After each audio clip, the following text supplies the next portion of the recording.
ప్రజలను మళ్లీ మోసం చేసేందుకే సీఎం కేసీఆర్ మరొకసారి పాలమూరుకు వస్తున్నారని బీజేపీ జాతీయ ఉపాధ్యక్షులు డీకే అరుణ అన్నారు. మహబూబ్ నగర్ పట్టణానికి చెందిన ప్రముఖ న్యాయవాది ఎన్పి వెంకటేష్ బీజేపీ పార్టీలో చేరిన సందర్భంగా రాష్ట్ర ప్రభుత్వంపై విమర్శలు గుప్పించారు. తెలంగాణ రాష్ట్ర ఏర్పాటు లక్ష్యం నిర్వీర్యం అయిపోయిందని అన్నారు.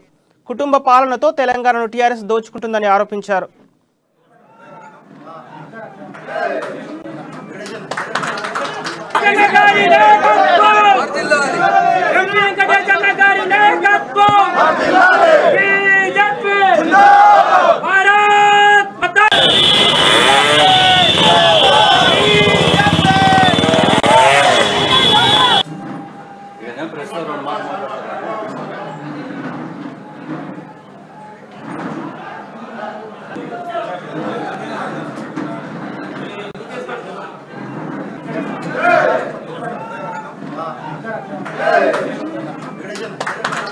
ఈరోజు భారతీయ జనతా పార్టీ తెలంగాణ రాష్ట్రంలో టీఆర్ఎస్ పార్టీకి ప్రత్యామ్నాయంగా ప్రజలందరూ కూడా భారతీయ జనతా పార్టీని తెలంగాణ రాష్ట్రంలో ఎప్పుడెప్పుడు అధికారంలోకి తేవాలని ఎదురు చూస్తున్నటువంటి సందర్భంలో ఈరోజు అందరూ కూడా భారతీయ జనతా పార్టీ వైపు పెద్ద ఎత్తున కాంగ్రెస్ పార్టీలో ఉన్నటువంటి చాలామంది నాయకులు మరి భారతీయ జనతా పార్టీ వైపు చూస్తున్నటువంటి నేపథ్యంలో